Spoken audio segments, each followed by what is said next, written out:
시편 16편입니다. 사랑하는 하나님, 우리에게 새 생명을 주신 주님과 더불어 하루를 시작하게 하시니 감사합니다. 우리의 입에 찬송을 담아 주신 것을 감사합니다. 주님에게만 생명의 길이 있음을 찬양하게 하옵소서. 주님 앞에는 충만한 기쁨이 있습니다. 주님의 오른쪽에는 영원한 즐거움이 있습니다. 이 복을 알고 오늘도 주님과 함께 누리게 하옵소서. 아멘.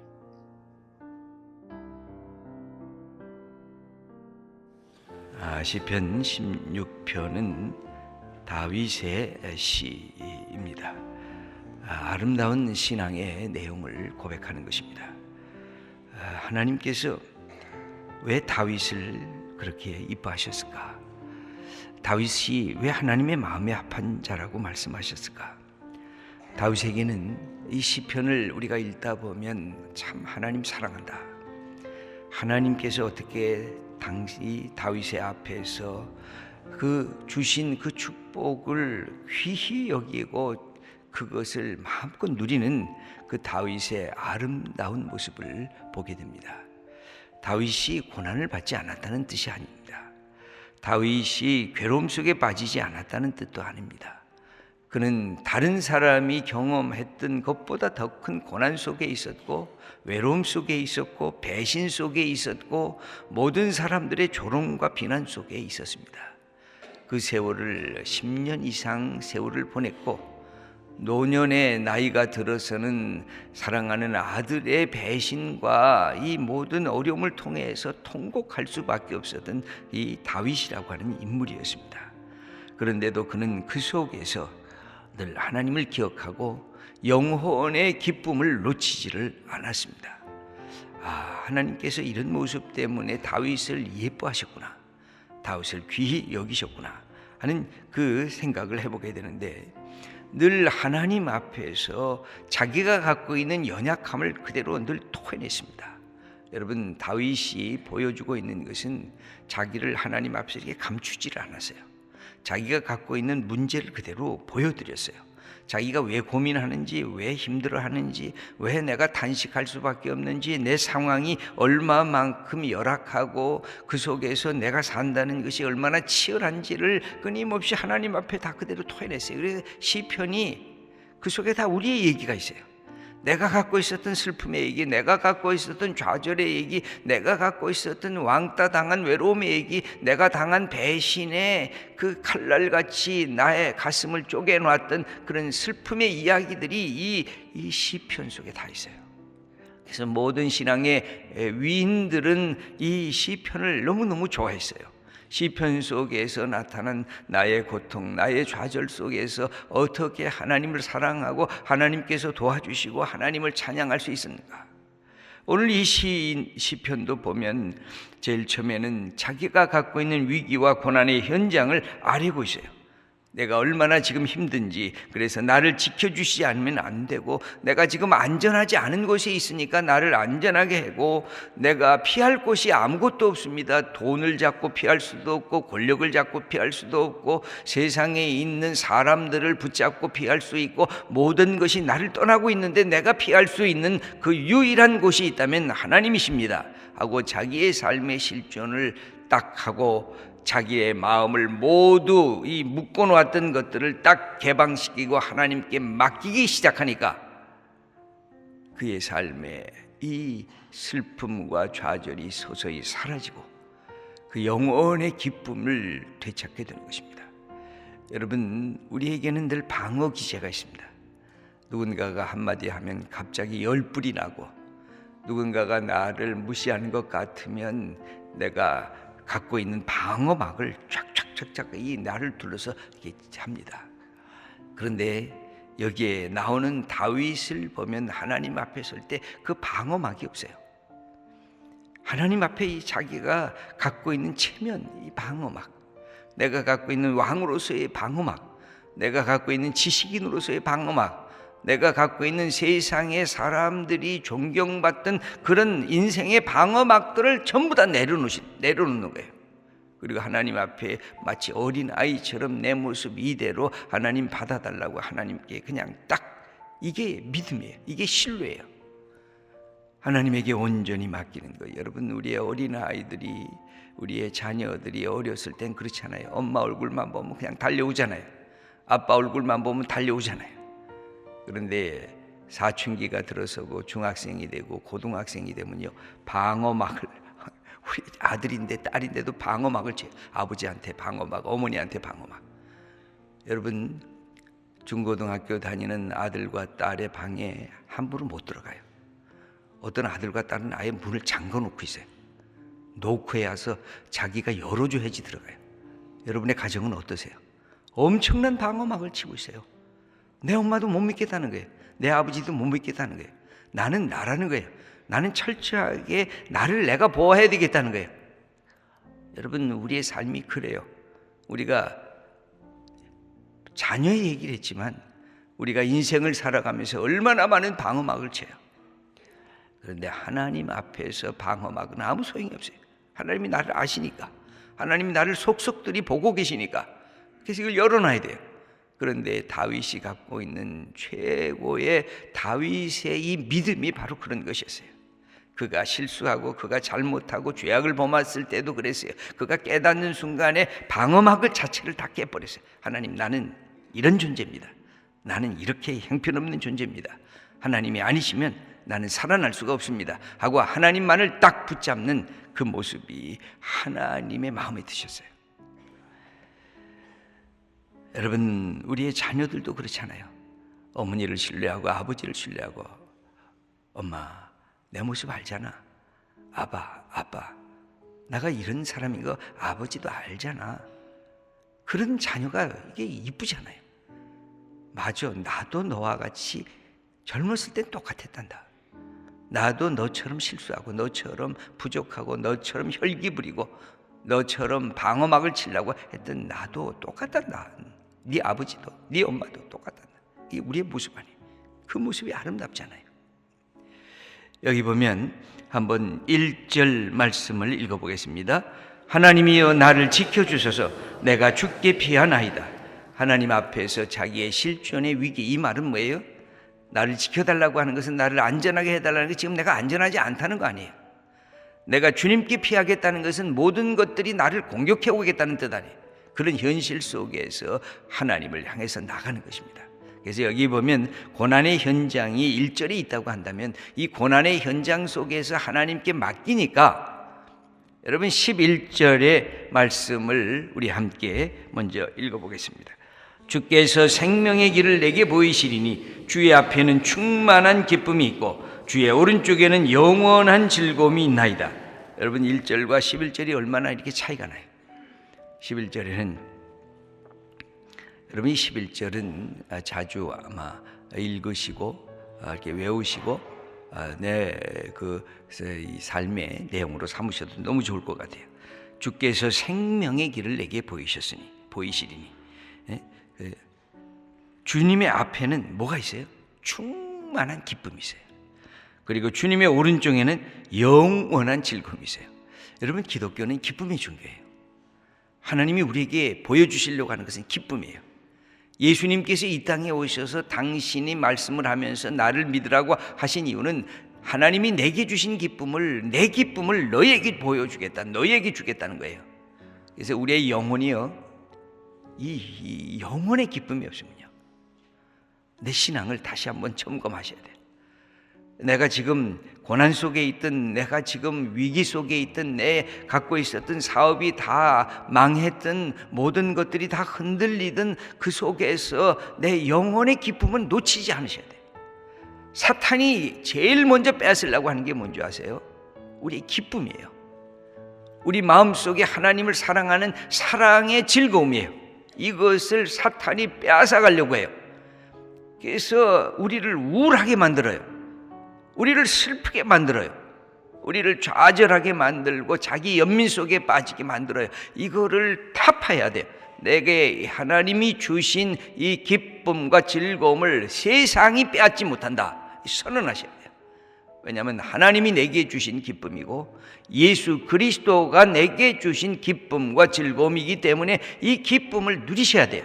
내가 젊든 내가 나이가 많든 내가 남자든 내가 여자든 내 삶의 환경보다 더 큰 하나님으로부터 주시는 하늘의 기쁨과 하늘의 즐거움을 내 속에서 이것을 기뻐하고 감사해요. 여기에 이 다윗이 갖고 있는 것이 그거예요. 지금 내 현실은 고통과 슬픔 속에 있지만 하나님을 생각하니까 이게 기쁜 거예요. 여기에 보면 왜 기쁜가가 나와 있는데 2절 말씀을 함께 읽어보겠습니다. 내가 여호와께 아뢰되 주는 나의 주님이시오니 주 밖에는 나의 복이 없다 하였나이다. 하나님 앞에 나가서 하나님을 나의 피난처로 삼으면서 그가 고백한 것은 그거예요. 하나님, 당신이 나의 주님이십니다. 하나님, 당신 밖에는 내게 복이 없습니다. 내게 좋은 것이 없습니다. 하나님께서 이 하늘과 땅을 만드시고 좋구나, 바로 그 좋구나예요. 그 선한 것, 그 좋은 것, 복된 것, 그것이 하나님 이외에 내가 다른 데 두려고 하지 않습니다. 하나님이 내 복의 근원이십니다. 이 사실을 고백하니까 내 영혼이 기뻐지기 시작한다. 내 영혼에 기쁨이 생겨진다, 감사가 생겨진다는 것입니다. 주님 밖에는 복이 없습니다. 그러니까 이 모든 것을 깨닫게 되는데 이 시인은 그 다음에 어떻게 갑니까? 3절 말씀을 읽겠습니다. 땅에 있는 성도들은 존귀한 자들이니 나의 모든 즐거움이 그들에게 있도다. 이 시인이 얘기하는 거예요. 자기가 혼자 있다고 생각을 했는데 옆에 보니까 믿음의 친구들이 있는 거예요. 성도들이 있는 거예요. 하나님을 함께 사랑하는 사람들이 있는 거예요. 나만 이렇게 떨어져 있는 것이 아니구나. 믿음의 형제들, 믿음의 동지들이 이렇게 있구나. 그들 가운데 내가 있는 것이 하나님이 내게 주신 기쁨이구나. 여러분, 그래서 우리의 가족들이 소중한 거예요. 여러분, 우리의 믿음의 친구들이 소중한 거예요. 여러분들의 구역 식구들이 소중한 거예요. 함께 기도하는 중보 기도자들이 소중한 거예요. 나 혼자 있는 줄 알았는데 믿음의 동지들이구나. 믿음의 친구들이구나. 그래서 그것을 내 즐거움을 삼게 되었다는 것입니다. 여러분, 가족이 있으시잖아요. 형제들이 있잖아요. 어떨 때는 그런 분들이 있어요. 가족 귀찮아 죽겠다고. 여러분, 귀찮아 죽겠는 건요, 진짜 잠깐인 거예요. 옆에 그 사랑하는 가족이 있는 게 고마운 거예요. 얼마나 고마운 거예요. 여러분, 아내를 가끔 좀 미워하시죠? 근데 옆에 그 아내가 그렇게 있는 게 그게 축복인 거예요. 여러분, 가끔 남편 밉살스럽잖아요. 근데 그 남편이 옆에 있는 게 축복인 거예요. 여러분, 우리 친구들, 우리 형제들이 있는 거, 이 믿음의 형제들, 믿음의 사람들이 함께 있는 것을 뭐라고 그랬어요? 내가 이 성도들과 존귀한 자들, 성도들과 내가 함께 있는 그들에게 함께 있는데 그것이 내 기쁨이 된다는 거예요. 그리고는 이 시인은 뭐라고 고백을 합니까? 4절 말씀을 읽겠습니다. 다른 신에게 예물을 드리는 자는 괴로움이 더할 것이라. 나는 그들이 드리는 피의 전제를 드리지 아니하며 내 입술로 그 이름도 부르지 아니하리로다. 여러분, 괴로움이 어디 있어요? 다른 신에 대해서 관계, 다른 우상을 섬기. 그 우상은 여러 가지죠. 돈 우상. 여러분, 돈 우상, 돈이 있으면 막 즐거울 것 같아도요, 돈이 쌓이면 쌓일수록 괴로움도 많고 돈이 없어도 괴로움이 많고요. 여러분, 인생이라는 게요, 자기의 것으로 가득 차도 감사가 없어요. 왜? 이거 다 내 공로니까. 그리고 이거 언제 잃어버리면 어떡할까? 염려해요. 자기 것이 텅 비었다고 생각해도 감사가 없어요. 왜? 다른 사람은 저만큼 갖고 있는데 왜 나는 없을까? 여러분, 그것이 내게 주어진 소유, 그것보다 더 큰 하나님에 대한 기쁨이 있어야 가지면 가진 대로 감사하고 없으면 없는 대로 감사할 줄 아는 그런 사람이 될 수가 있어요. 그게 오늘 이 다윗이 우리들에게 보여주는 것이에요. 나는 우상 그런 것에 내 모든 것들을 붙잡으면 그건 괴로움이 된다는 거예요. 그러나 이 모든 것의 근원이신 하나님을 붙잡아야 내 영혼이 기뻐할 수 있다는 것입니다. 그래서 하나님은 어떤 분이에요? 5절과 6절 말씀을 읽겠습니다. 여호와는 나의 산업과 나의 잔의 소득이시니 나의 분깃을 지키시나이다. 내게 줄로 주어진 구역은 아름다운 곳에 있으며 나의 기업이 실로 아름답도다. 나의 산업, 나의 잔, 나의 분깃, 나의 기업, 계속해서 이렇게 나와요. 하나님께서 뭘 얘기를 해요? 내게 없는 것 때문에 불평한 것이 아니라 내게 있는 것을 보니까 하나하나가 맞아 감사야, 하나님의 선물이야. 이만큼 건강, 이만큼 눈으로 보고, 이만큼 귀로 듣고, 이만큼 걸어 다닐 수 있고, 이만큼 내 옆에 사람들이 있고, 이만큼 내게 주신 삶의 생명이 있는 이 모든 것이 하나님의 기업이요, 하나님이 내게 주신 분기신 것을 깨달으니까 내 영혼이 기뻐 뛰놀기 시작합니다.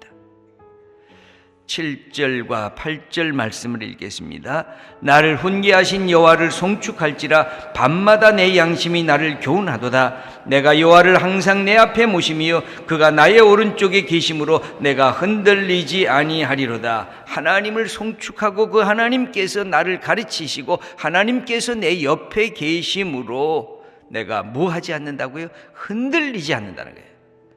하나님을 안 붙잡으면 이 여건이, 이 환경이 나를 막 요동치게 만들지만 하나님을 생각하고 하나님을 붙잡으니까 이 세상이 아무리 요동해도 나는 요동하지 않는다는 겁니다. 그러므로 그때 뭐가 생깁니까? 내 영혼의 9절 말씀을 읽겠습니다. 이러므로 나의 마음이 기쁘고 나의 영도 즐거워하며 내 육체도 안전히 살리니. 인간의 총체적인 기쁨이에요. 그렇죠? 마음이 기쁘고 영인 즐거워하고 육체는 안전하게 살아가리니. 이 전인적인 즐거움, 전인적인 총체적인 마음의 기쁨과 감사가 나타나는 거예요. 여러분, 기쁨을 잃어버리면 안 돼요. 예수 믿으면서 우울하게 예수 믿으면 안 돼요. 예수 믿으면서 그냥 핏대만 내면서 예수 믿으면 안 돼요. 예수 믿으면서 그냥 이기적인 욕심쟁이로 예수 믿으면 안 돼요. 여러분, 예수 믿는 것, 하나님 사랑하는 게 우선 내 영혼의 기쁨이 충만해야 돼요. 그러려면 어떻게 해야 돼요? 여기 나오는 것처럼 주님밖에는 내 복이 없습니다. 내가 믿음의 친구들과 성도들과 함께 있겠습니다. 하나님이 내게 주신 것, 그동안은 내가 없는 것만 이렇게 찾아가면서 왜 나 이런 거 없어요, 이런 거 없어요 그랬는데, 내게 있는 것이 이렇게 있구나. 내가 1달란트 받았네, 난 이미 2달란트 받았네. 이것을 깨닫고 기뻐하는 거예요. 그러면 하나님께서 나와 함께 계시고 하나님이 내 앞에 기쁨을 주시고 내 오른편에 즐거움을 주시는 그 하나님을 갖게 될 때, 하나님은 영원히 나의 이 썩어질 육체를 넘어선 부활의 소망을 주세요. 10절 말씀을 읽어보겠습니다. 이는 주께서 내 영혼을 수월에 버리지 아니하시며 주의 거룩한 자를 멸망시키지 않을 것임이니이다. 이 구절을 부활의 소망이 담겨져 있는 구절이라 그러는데, 신약처럼 완벽한 부활의 소망은 아니지만 영원한 세계에 하나님과 함께하는 부활의 소망을 담고 있습니다. 그리고 나서 마지막 오늘의 결론입니다. 여러분, 영혼의 기쁨을 사탄에게 빼앗기지 않으리라, 이렇게 결심하셔야 돼요. 우리 11절 말씀을 함께 읽겠습니다. 주께서 생명의 길을 내게 보이시리니 주의 앞에는 충만한 기쁨이 있고 주의 오른쪽에는 영원한 즐거움이 있나이다. 주가 이 생명의 길이 바로 뭐예요? 예수님이에요. 예수님이 생명이에요. 예수님이 진리예요. 예수님 안에 모든 기쁨이 하나님의 기쁨이세요. 우리가 오늘도 예수님 믿는 이 기쁨을 갖고 하나님께서 하나님의 우리의 앞에 기쁨을 주시고 하나님께서 주님의 오른쪽에 영원한 즐거움이 있게 우리가 주님을 향해서 나가는, 그래서 영혼의 기쁨, 우리의 이 마음의 즐거움, 우리의 이 몸의 안전한 삶의 이 축복을 오늘도 누리면서 살아가는 복된 성도님들 다 되시기를 축원합니다.